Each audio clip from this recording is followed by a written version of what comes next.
Well, good evening, everyone. Thanks for joining us again for another evening of Brane Live. Got a really, really fantastic guy on the show tonight, Captain Iain Findlay.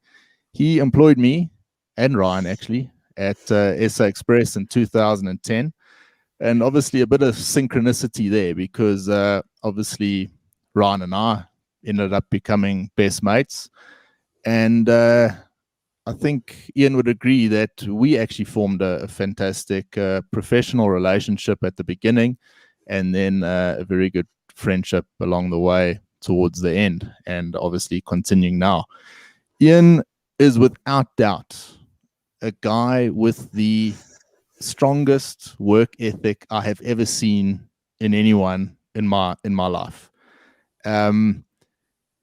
I can vouch for the effort that Iain puts into even the smallest task.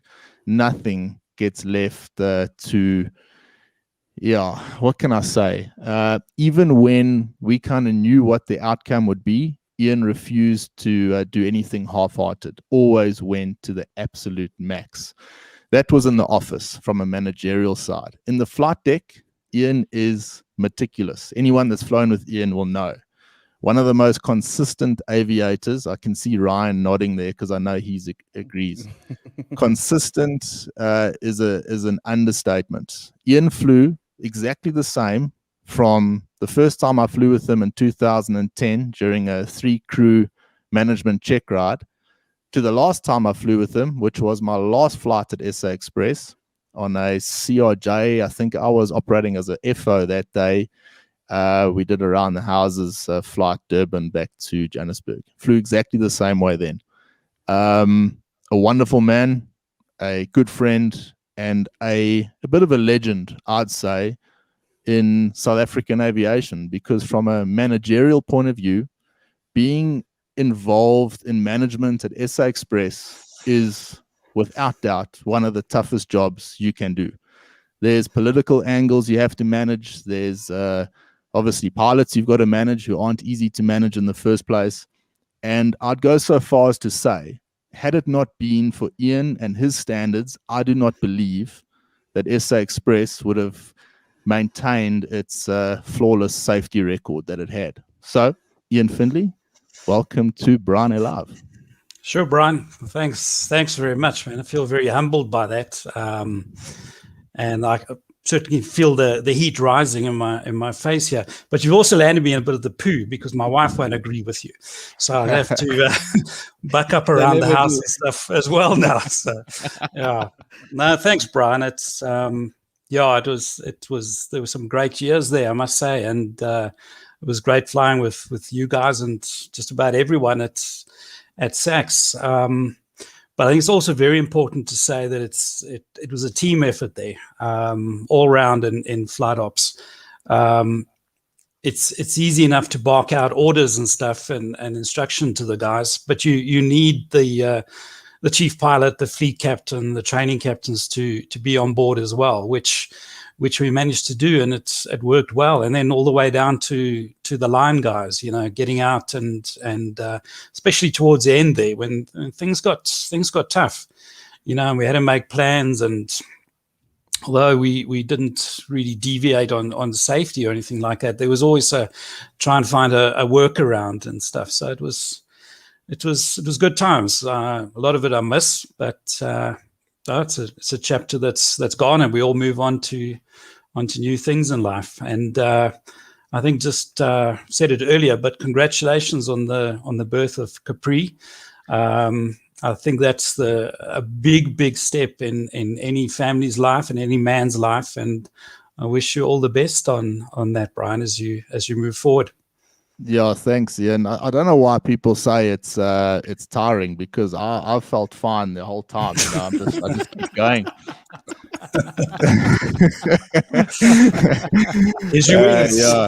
Yeah. No, look, it's what a blessing, and she really is beautiful, and I just couldn't wish for a more lovely little baby girl and start of a new little chapter. So yeah, amazing to be alive at this time, I think is a good thing to say. But I know Ryan probably wants to have a say to you as well, because I know Ryan he hasn't flown with you for a while, but a big fan of the way you operated an aircraft. I remember Ryan saying to me one day, I don't know what flight you guys had. I think it might have been a Lubumbashi or whatever it was. And Ryan came back and said, Iain, he can operate. And I have to agree. So, Thanks. Ryan, off to you. Yeah. Lots of fun memories there. Welcome, Iain. Thanks for joining us on the show tonight and for making yourself available. It's really cool for us to be able to have this chat and share a whiskey this evening that we've been trying to do for a long time. I think since December 2019 when we went on our last trip to Morlaix together. But lots of fun memories, lots of great flights. 2 flights that stick out in my mind was the one day operating to Mthatha. The weather was spectacularly awful, and we had our hands full that day. I think we ended up diverting to East London. Mm-hmm. I did more approaches in that flight than I'd done in like the last 3 years simulator sessions. Lots of hard work, but it was such a satisfying flight to come back from. And I think another one was a Lubumbashi. Oh, that wasn't such a bad weather. That was a Christmas time flight when we had the elf on the shelf flying with us. Yes. Yeah, it was Lucy, a great day, that. That's my little daughter's favorite, Lucy. So she went. I don't know how she got into my flight bag and got on the flight, but somehow she did. Yeah. It was a great day. That really actually got me excited about Christmas time with my son, because I saw how much fun you were having, creating something for your daughter, and it was really inspiring. And it was like not only were you a good manager and a pilot, but your qualities as a good father came through, and I really drew inspiration from that. So thanks, Ryan. I feel very humbled, and but it's the same thing. Everything's a team. I really believe that, because you can look good and cool as a captain, provided you've got the right first officer and cabin crew, the whole team with you. And if you can trust each other and work with each other, that's how the flight works out nicely, works out safely, and efficiently. And I mean, there's nothing better than that descent, that works out absolutely perfectly. There's nothing more satisfying than that. But again, you need everybody to work together. The non-flying pilot prompting ADC for a further descent, as an example. So there's a lot of that sort of stuff. And I remember that last trip to Morlaix, and sitting. Well, I think we sat for about 12 hours in Charles de Gaulle and managed to get into the lounge and just sit and relax and talk absolute nonsense the whole day. It's definitely a memory. Yeah, and I've got a bit of a bone to pick with you on the sim training, though, because Iain, you always had your favorites for sim, and I never cracked the nod for that, and it's always kind of dug a bit deep there. But no, just kidding. It's strange whenever we chat to ex-SACS guys. I said to Ryan the other day, it's the guys at SACS that we miss. And it's the team, and particularly towards the end, you mentioned the team effort. The team really was a good team. Flight Ops, we've always said, punched way above its weight. And we had a great bunch of guys, and it was a good few years. But take us back, Iain. Obviously, the company went through, I'm talking SACS now, went through quite a few transformations over the years. You were in a managerial role for many of those. You've seen guys come and go. They've gone off to greener pastures overseas. Some of those guys that went to the bigger airlines, they also now back in South Africa with furloughs and stuff like that. Someone asked me the other day, do I regret staying at SACS for so long? Shouldn't I have moved off earlier? And my answer was no, because I think we all learned a hell of a lot in those in our period there. SACS is... I would still maintain, I say to people all the time, our standards that we upheld, from the way we operated online to our training, is way up there. We see it at Simero, the quality of pilots that are out there, and I can't actually believe how high our standards actually were. But you only know that when you can start comparing those standards to what you see out there. So, yeah, I think you were at the helm of that for a vast period of time. So kudos to you on that one. I'm going to bring Brett in now, because Brett, you must know this from Iain. A little bit different to myself and Ryan. Iain is a born and bred pilot. There's nothing. Iain needs to fly an airplane, even when he was in managerial roles, where there were periods where you probably could have not flown. I know you were spending a lot of time in the office, but you always made sure that you kept current and you kept flying. So this little period now, I know there's you've got a new position now, but there was a long time you spent out of the flight deck, and I'm sure Brett wants to ask you a couple of things about that, because of all the guys that were affected emotionally in that time, for me, I always thought, hey, we better look after Iain here, because I know how much that must have affected you, not being in the flight deck for so long. So, Brett, I don't know if you've got anything there for Iain. Yeah, Iain, I don't have the privilege of knowing you. Didn't we have a beer? We had a beer. We did. OR Tambo when Brian became chief pilot. That's it. Yeah, right after that. Yeah. That's it. Yeah, absolutely. So I knew I'd met you before. I just wasn't sure if this was the Iain that I had beers with, because we had a couple of beers and then I forget things. So, but similar problem. But yeah, we've been speaking as a crew, Brian, Ryan, and myself, for ages about people in the situation, starting other things, doing other things, letting the whole, effectively the dream go at times. So when Brian said, no, you have a new position, you managed to hang in through there. And I know you one of many that have just said, you know what, screw this. I'm going to hold on until things come right. For me, that is an interesting thing. I mean, I'd love to know, did you do something during the lockdown, or did you just say, well, this is what my focus is? Because this is always an interesting, thing, how people react to different scenarios. For me, at least, it is. Yeah.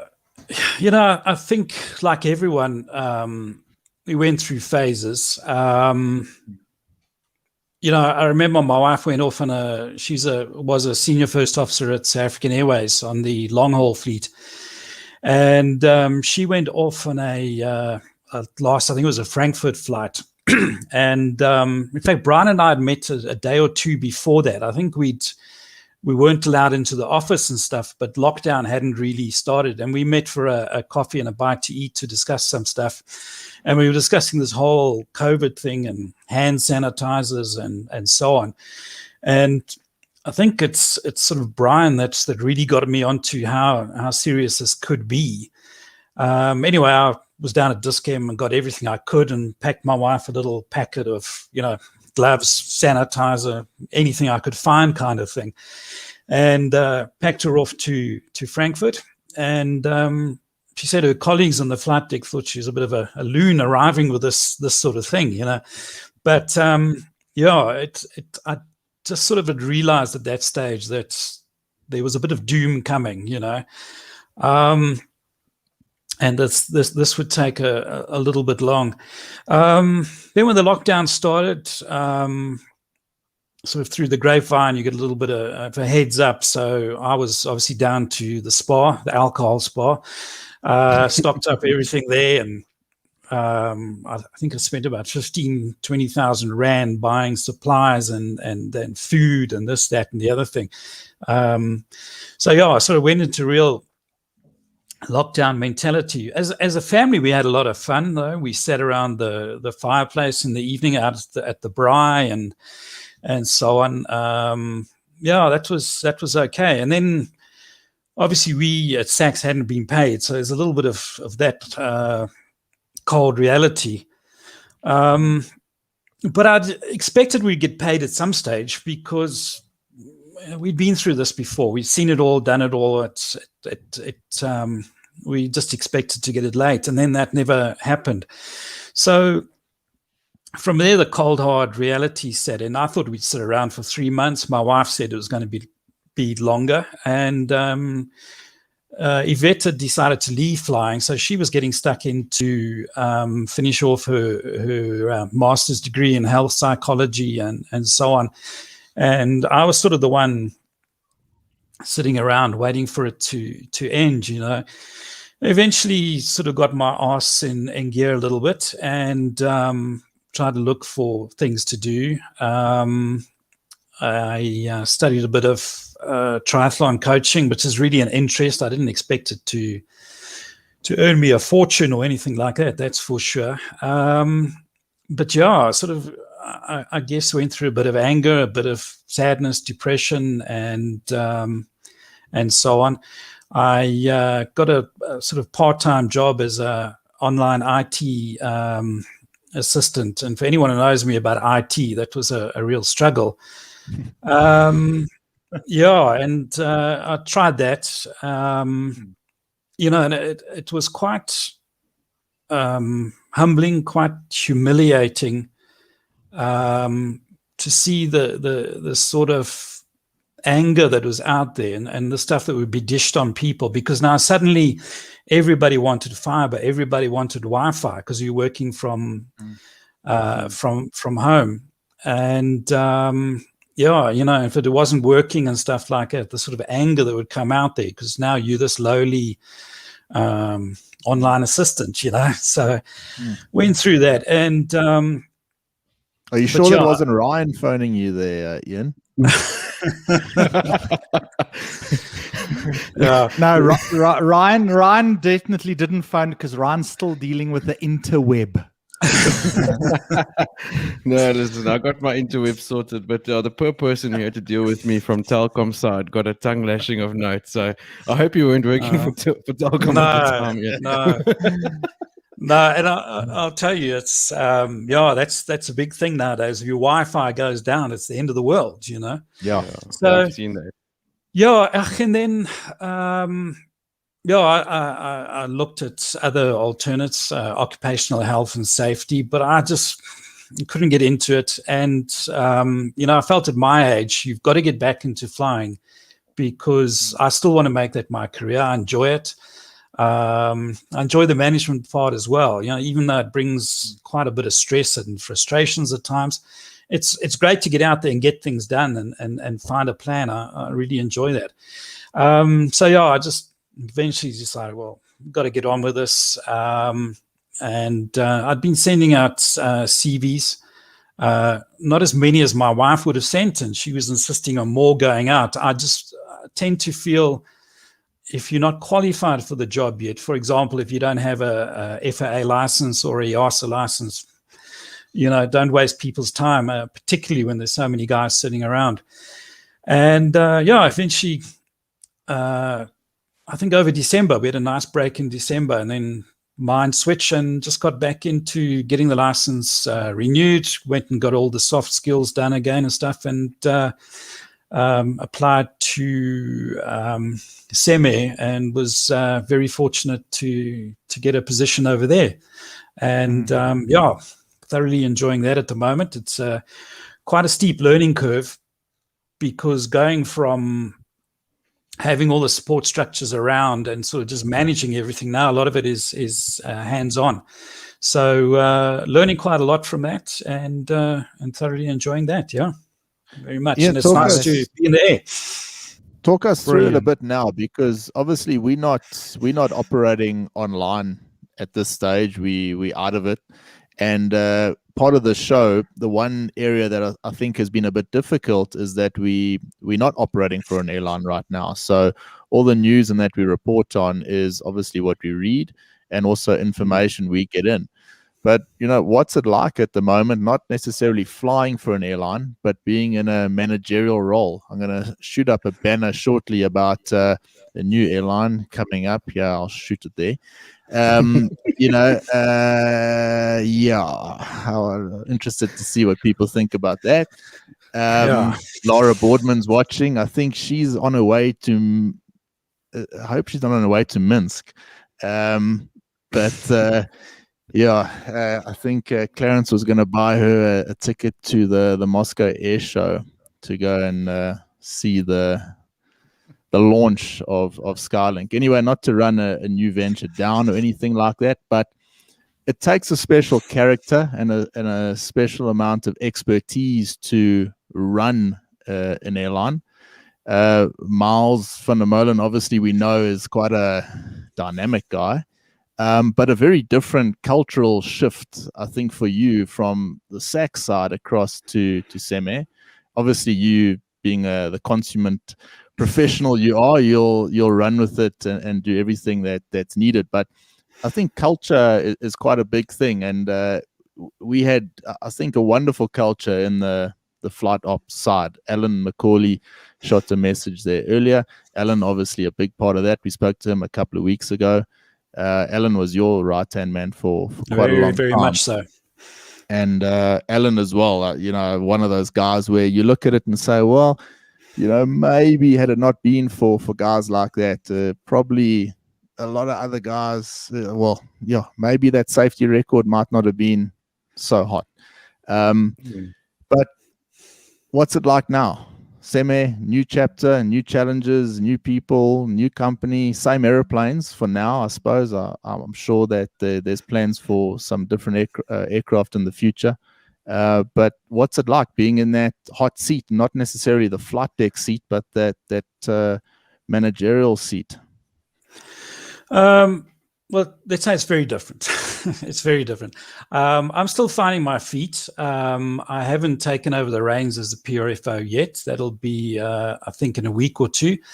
And Russell Patterson's the person responsible there at the moment. So sitting with him, and what an emailer! Emails go out every 30 seconds from old Russell. He pushes them out, and you CC'd on everyone. So going through them, it's great. You get all the background information, because it's quite difficult to just step into that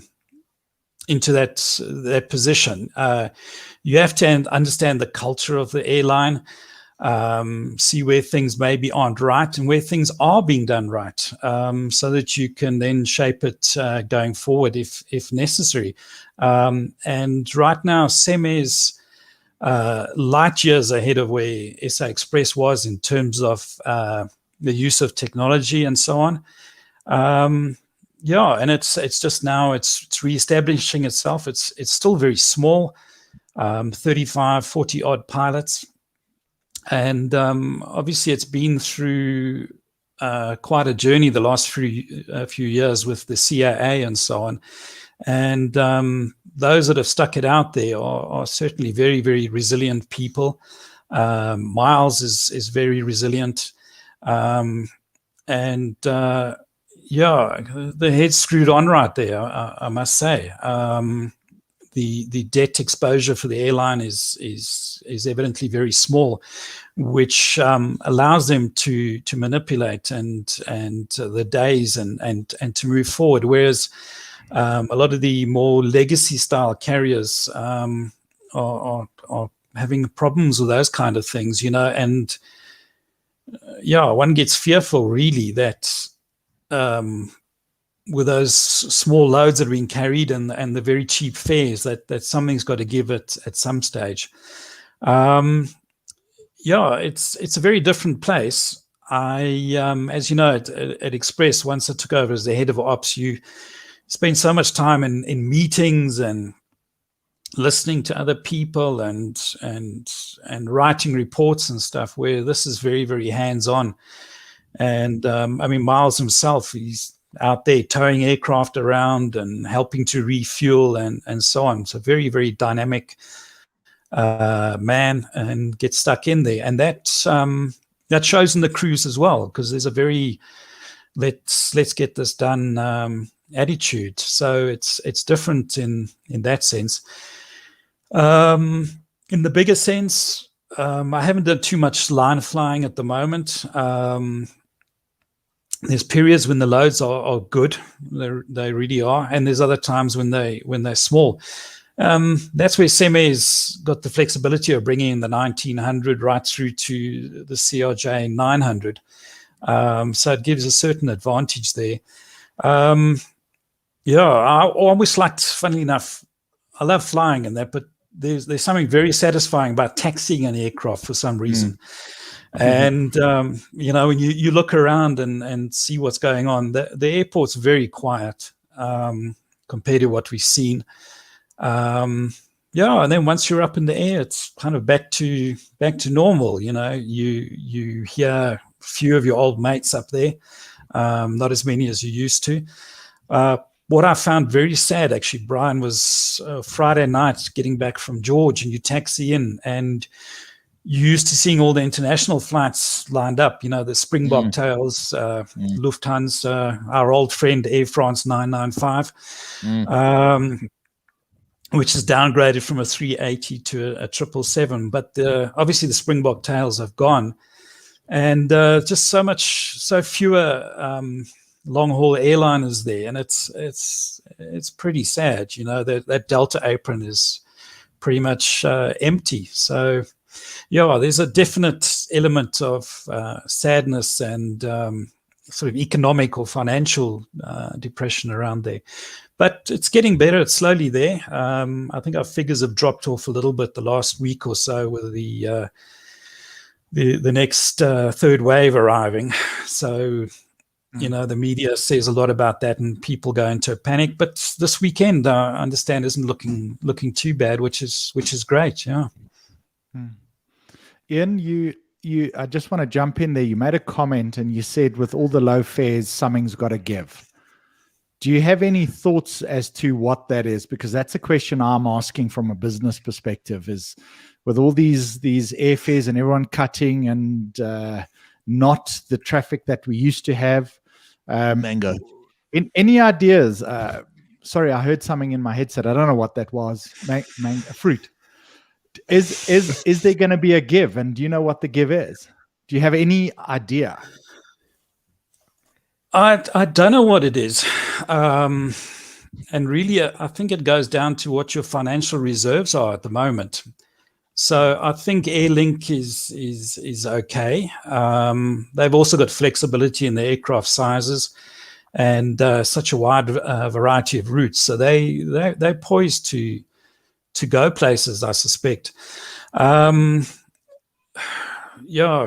Kalula, I've seen a lot of their flights around. But as one of our former colleagues who started with me, Bill Good, pointed out, you're hearing all these low-cost carriers up at flight level 410, 400 at the moment, which in the past you wouldn't really have heard. It would be 37, 39. So they're getting up there because the loads aren't great, And look, Mango is sort of like SA Express was, unfortunately. A lot of politics involved, a lot of debt, a lot of incompetence in the oversight of the airline, because again, you've got the government and DPE and so on, their hands involved and that. And they can maybe keep it going for a while, but I'm a little concerned for Mango, I really am. They're sitting with, it's almost a repeat. I think Brian said it last week, a repeat of the SA Express story. Well, when they get a mandate to just carry on flying regardless from DPE, it doesn't matter what the situation is. It's, doesn't instill much confidence, doesn't instill much understanding that there's control. But well, you say that the numbers are not there, but not as bad as the Emirates flight 777 to Dubai with one passenger. Not as bad as that. Well, on a lighter side, years ago, I can't remember when it was. Must have been 2003, 2004. Brian, you were saying about the various phases of SA Express. And those were the days when there were hot meals on board, full bar service, and the desserts was Woolworths chocolate mousse. So I'm a chocolate mousse fan. So suited me. And but we also used to get international business class travel. And the one night, it was a 747 Classic, if I remember. But I was going across to London to see friends and family, and there were 8 passengers on that aeroplane, more or less half of whom had come from Virgin Atlantic, who were parked next door, and they decided to cancel that flight. So we were all upgraded into first class and had an absolutely wonderful flight across to London. It was Christmas Eve flight, and landed there on Christmas Day. Yeah, my first and only time in first class. Ian, yeah, I mean, let's jump away from Mango a sec now. Ryan's gonna shoot me for that one. We made a video a couple of weeks ago about Seme and the resilience that they've shown. Roland Rabel got a comment up there. I know you and Roland are big mates, and I don't see and I say this a bit tongue in cheek, but I don't really see a competitor for Seme. I don't think they're competing with Airlink.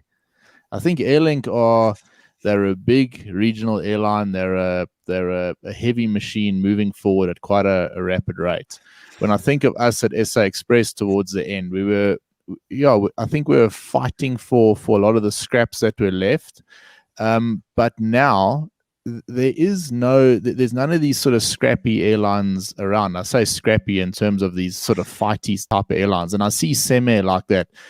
I've mentioned a couple of times on the show, Seme have started to put the right people in the right positions, and that's the first step to taking that next step. And obviously you said Bill Good earlier on the training side. Obviously that's a huge step in terms of standards on training.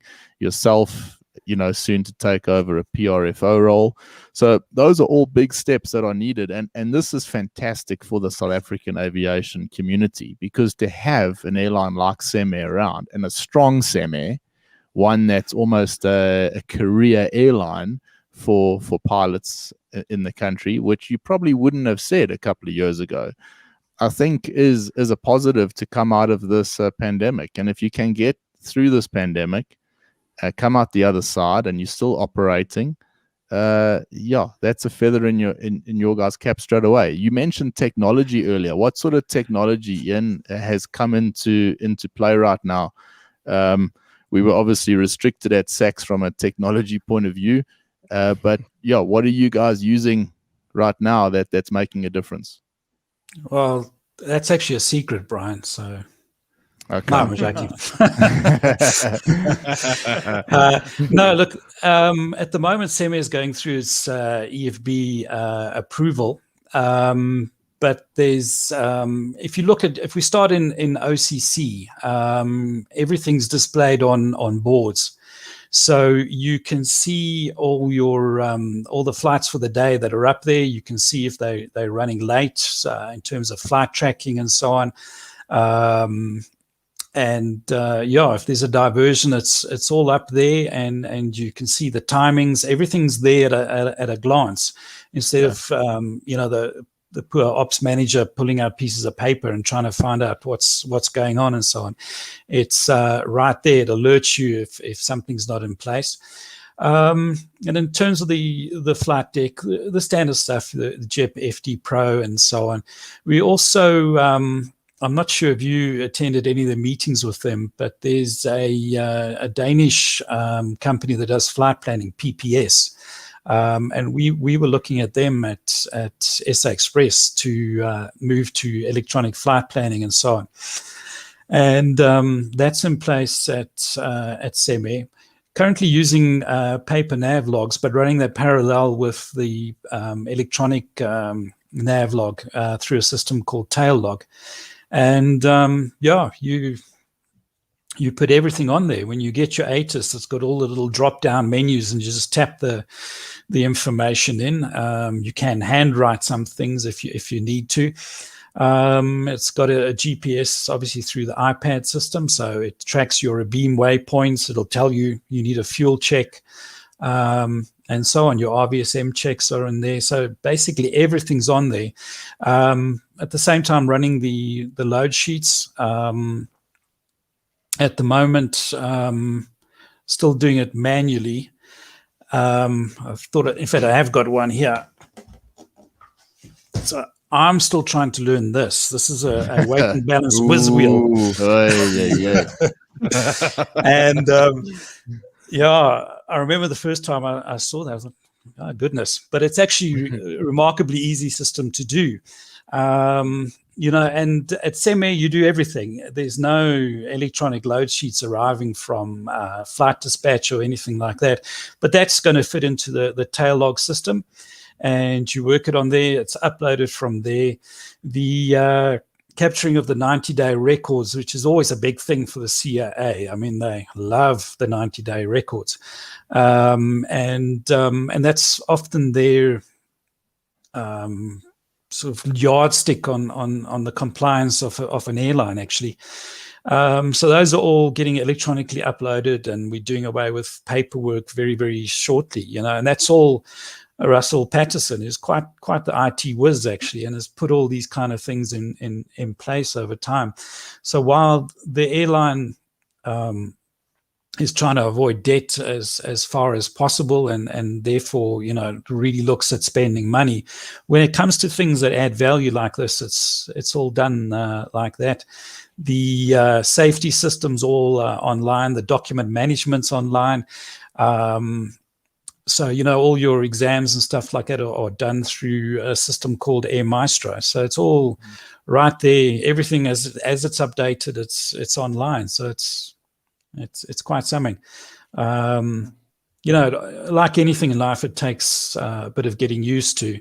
So the first couple of times you try and use the nav log, and those stubby fingers are trying to find things. It's going to be quite hilarious, actually. Yeah. So yeah, it's effectively, it'll be at that stage in the next 2 to 3 months. There won't be any paper on the flight deck, except for the old guys like me that need something to scribble on. There'll be nothing, no toll cards, no load sheets or anything like that. Yeah.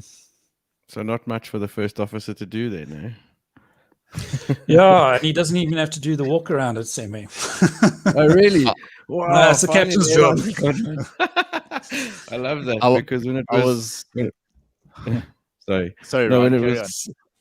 it was pissing with rain, you know, that was the one thing that irked me for 10 years. That I was always the one that had to get out and get wet, and then you get back into flight deck, and the captain's like, everything all right? And you're like, your shoes are soaking wet. I couldn't wait for the day that SACS would change that policy, but yeah. Well, you know, sorry. Like very everything, happy there's a rider. Sorry, Brett. No, go for it, Iain. There's that rider. It can be delegated to the first officer.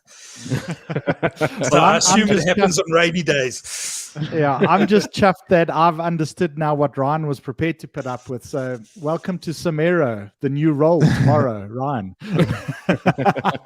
Yeah, we'll chat about that. I'm sure there's a few things we can sort out. The part that I'm worried about, Ryan, is that there's now more stuff for Iain to prepare in advance for the next sector, which is a little bit scary. Eh?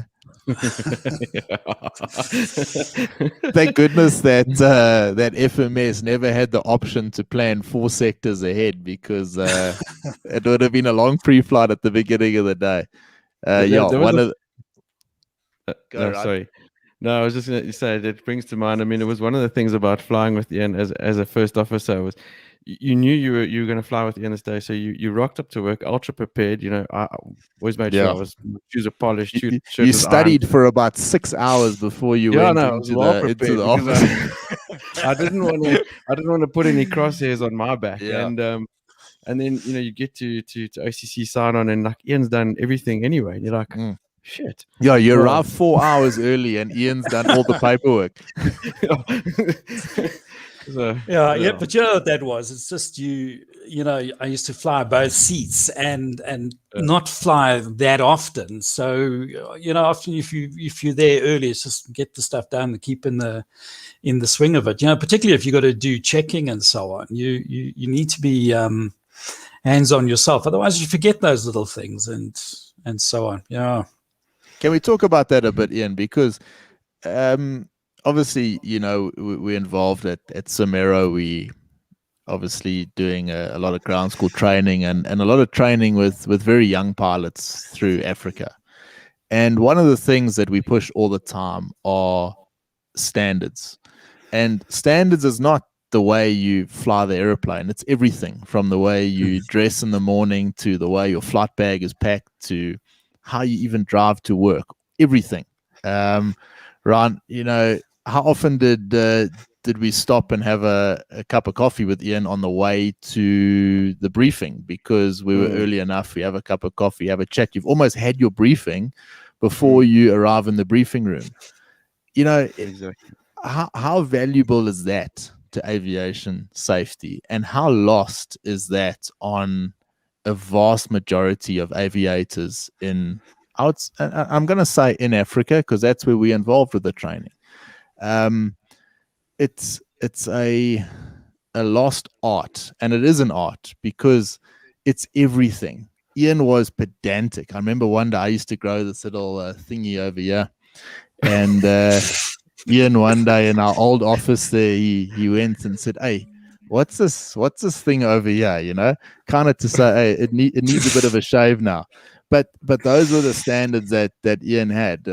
Pedantic about the way you dress, the uniforms. I mean, we didn't have new uniforms at SACS for years, but Iain always made sure that the guys were dressed properly, and it's part of it. It's part of operating an airliner safely, is the way you dress, the way you walk, the way you talk, the way you approach people that are more senior to you. So all those things that we are pushing at Samero now with training, I think Iain was a major part of that. Ryan, I know you agree. I'll let Ryan go, but I want to jump in there while it's fresh in my mind. Brian, you told me about a story with your flight jacket had a tear in it or something. Yeah. And you had a run-in with someone. I don't know who it was, but I remember it being such a big thing. I think that was Alan, actually. No, the one day, Alan, he's watching here. My epaulet, I was flying with Alan. Alan was the chief pilot at that point, and my little button holding the epaulet had come adrift. So I got the stapler from the OCC, and of course the OCC stapler had no staplers in it, so I had to take a loose staple and try and stick my epaulet down. But obviously, you know, a lot of those standards came from, you know, from Iain, and it's really run through on us, and it's made a difference in our training. And what's interesting about it is when we talk about these things in the classroom, a lot of the young aviators in and out of Africa, they haven't heard of this stuff.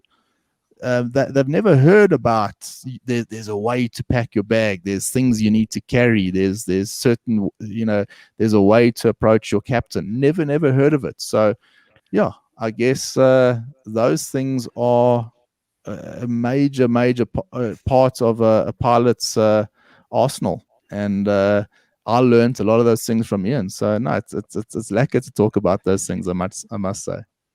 I think it's got a lot to do with the passion. You know, guys like Iain and like we were very passionate about our jobs. You know, passionate about the uniform, representing the airline, passionate about everything, all things aviation, and that carried through everything. And I don't know, I still just get the sense that a lot of guys are maybe getting into the whole flying thing now for the wrong reasons, and you know, that passion, that spark, that magic feeling about flying is lost on a lot of them.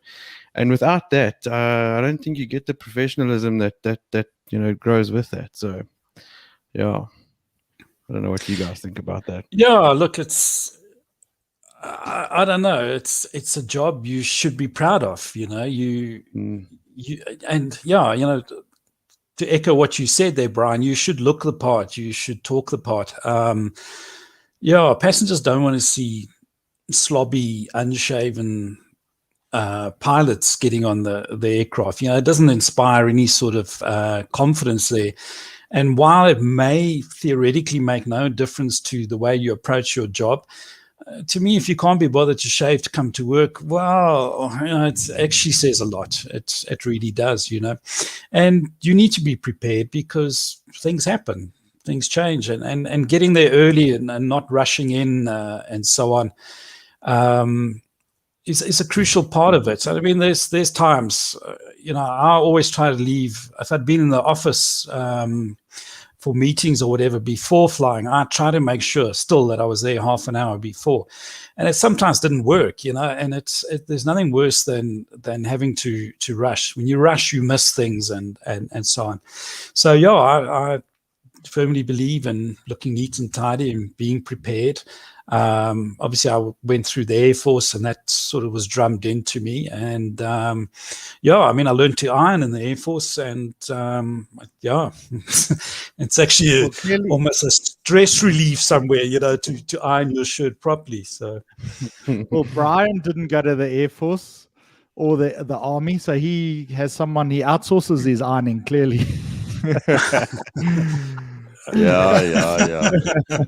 You talk about. But it's even my wife. When my wife left on flights and sometimes in the evening, tie wasn't done properly. It's too long or whatever. So I'd sort of tie out for her before she went off, because that's it. You're representing South African Airways and Springbok. That's one of the. Let's put aside where it is right now. That was one of the airlines in this world. It really was right up there. I just want to go off to the side slightly, if I may. I just saw four-holer Polar posting there, old Duncan Gillespie. And I don't know Duncan particularly well. We met a couple of times back in Air Force days through sort of mutual friends, and invariably in a pub. But I got in contact with Duncan over this lockdown period, and he was a great help getting me through this time, because there were days when you really thought, oh, what's next? When are we going to get it back up there? And you chat to Duncan and you get information from him, and he shares jokes with you and so on. And it's he really has been an inspiration and in some ways a crutch through this period of time. So just want to say cheers to you, Dunks. I think he's in Chelsea, London. Yeah, he's been a massive support of our show. Brian, to myself, neither of us have met Duncan in person, and we look forward to the day that we actually do get to, join him over a real beer. But Duncan doesn't know it, but he's going to be on the show pretty soon, Ryan. I look forward.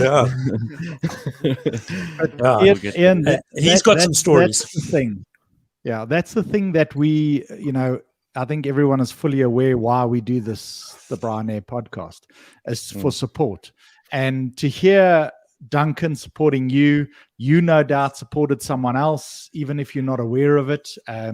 You could have just passed on that energy that Duncan passed on to you. You pushed it forward. That's what it's all about. And that's what's been so interesting and so great to have you on the show, because you now are, you're the success story about going through all of this, surviving it, and coming out at the other end, and you're still living your dream and your passion. And that is the great thing. That support that you got, you never did it alone. You acknowledge that you received it from someone else, and Duncan was that one. And for me, that is it's the greatest thing ever. Yeah, and one doesn't always realize that in life, but there's a time when you need help, you need someone to chat to, and so on, and it's been a difficult time for our family, because we've gone from 2 good salaries to 0, literally overnight. There's been some benefits out of it. The family certainly got closer together and so on. And but there's other things that aren't that great over time. And I think most of us have been through it. there was a stage where we had to go and clear out our offices back at Airways Park, and that's the last time we all got together as the flight ops managers, And I think I still left there with a bit of a feeling of disbelief, sort of in the sense that you sort of still expected to get together with the guys at some stage, and thinking months rather than potentially years and so on. And the only guy I've really seen is Brian. Really, we bump into each other in the same hood. That's really about it. But chat to the guys and stuff, which is good. I keep contact, particularly with Willem van der Merwe down in Cape Town. And you chat and stuff, and you get inspiration from other people. Brian, I've learned a lot about with social media and not getting onto social media, but take what you can from articles, discard what doesn't not necessarily agree with your viewpoint, because you got to see both viewpoints. But you can often read something and just see, this is not for me. It's going to get me down, or it's just absolute nonsense.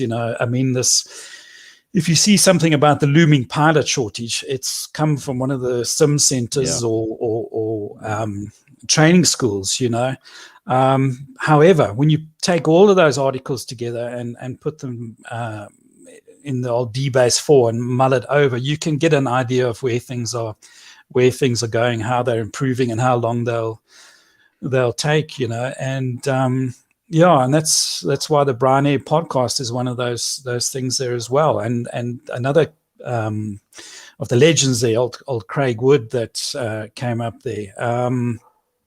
Listening to those opinions and that they make a lot of sense. I mean, this Tuesday evening for me is quite cool, sitting with a whiskey and chatting, and invariably I catch up with the more formal broadcast over the weekend, and then old Brian gets SMSs at 9:30 at night, some comment on it, So it's been an experience for us all.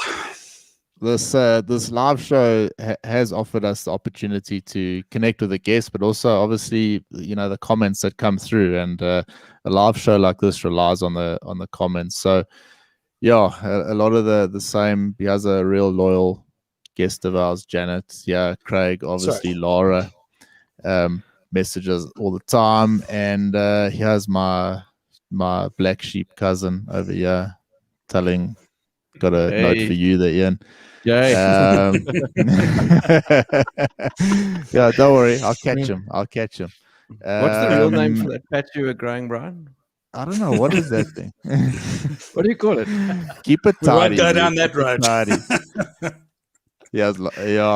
Look, I mean, we've drummed up some fantastic support, and it's been such a leveler for us in some ways. And look, sometimes you get brought down to size because you comment on a subject, and a lot of the things that what I'm trying to do with the show is not necessarily just take an article out of News 24 and then read that article, because any of us can do that. But a lot of what happens in aviation is a bit nuanced. Something happens and there's a reason that happens, and not everyone knows that.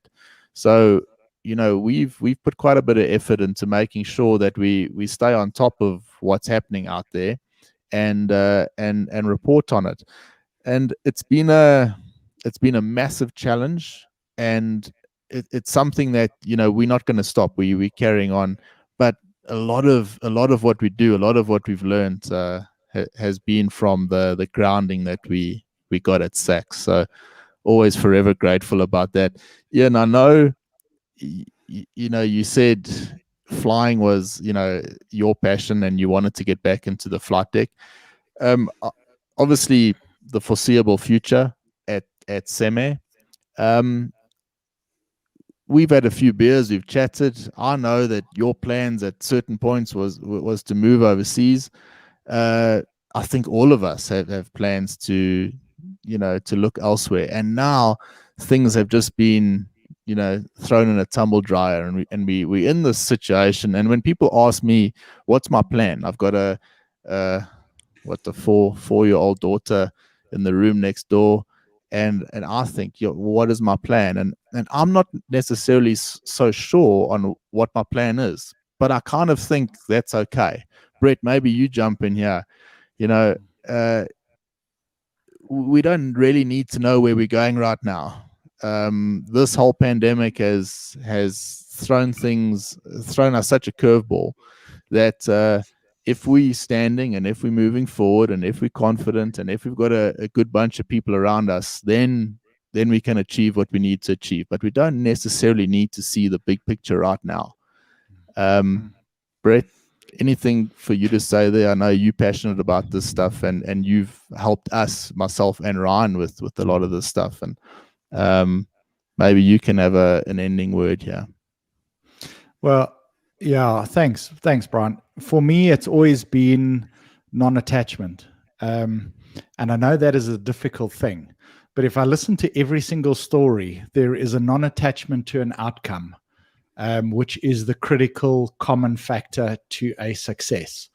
Iain has been in a situation, he went through it, he looked at a variety of options, but at the end of the day, he wanted to go back to the flight deck. But if we look at, Iain, your role now, you're not in the flight deck, you're in a management role. You'll probably end up in a flight deck or partly in it. But if you were completely attached to only being in a flight deck, you wouldn't have seen this opportunity or been offered it or accepted it. And for me, that is that it's a massive thing. Anything can happen in your life. And if you're able to just try your best, look at every door that opens up to you, and not be completely attached to one specific thing. She's like, when you're attached to one thing, you don't see everything around you. And we've been very fortunate, and we've been surrounded by a lot of people who have expanded into areas that they never would have imagined 12 or 18 months ago, just would never have been there. So yeah, Iain, it's been great having you on. And, chatting to Ryan before, I always thought you were going to be a little bit discombobulated in the show, but you're not. I don't even know what Ryan said.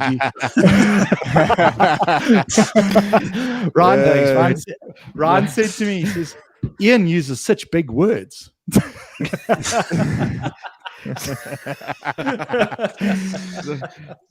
Yeah, of all the people, more when I write, I think. I think. Go right. Sorry. No, it's just I was chatting to Brett this morning. Obviously, Brett doesn't know Iain as well as he's asked me, what's Iain like, and he was trying to get a feel for where the show might go tonight. And I said to him, listen, Brett, I know Iain relatively well. I've worked for him, and Iain uses big words. Big words. And that was always something about your emails at SACS was sometimes I would read an email and I'm like, I should have paid. Is that a good email or a bad email? Yeah, when you're whipping out, but I mean, when you're whipping out the thesaurus to check what Iain has actually sent the flight ops guys. Yeah, But Iain, look, read it. Yeah. An hour goes by quickly on these shows. It's so nice to talk to you. We spoke a while ago. I'd really like to get you into the studio one day and have a chat, and particularly about standards and raising those standards and all those things we spoke about earlier, because I really think in South African aviation, for all the guys that I know, you're at the forefront of that, and I know that you'll obviously keep doing that, and you're going to influence a lot of youngsters out there, and they're going to become better aviators for it. I know I certainly am a better aviator for flying with you. I thank you for that. I know Ryan does as well. It's been awesome to have you on the show tonight, and as always, to everyone else that's had a comment here, and all our loyal supporters, we really, really do appreciate it. We cannot do this without you. Going from a flight deck to we got 1,000 subscribers on YouTube the other day, and I I wanted to hold a piece of paper up with instead of 1,000 hours, 1,000 subscribers, because that's kind of what it feels like for me. A hell of a change. It was a necessary, or one that was forced, but has become a big part of our life. But cannot do it without the supporters, and cannot do it without guys like you, Iain, because you one of those guys that have supported us every week. So thank you, everyone, and thank you for supporting us. Don't forget, there will be a show out on Friday, of course, the more formal show, the Brian Air Podcast Show. And every Tuesday we're here for a live event with the guests. So please don't forget to always tune in. Until next week, I will say goodbye for now. Thank you for your support. Iain, final words for you? No, thanks. It's been an absolute honor to be on here with you. As I say, I was quite nervous to do this, but it's actually chilled, and it's great to catch up and share some insight. And well done to the three of you on taking Brian to the heights that it has. Don't let Ryanair get free stuff out of you guys. I'll send Ryan to Belarus just to create some Brian Air vibe going on there. I'll go and sort it out. No problem. Thanks, guys. Thanks. Cheers, guys. Cheers, Cheers, Bye guys. now. Bye. Cheers. Bye-bye.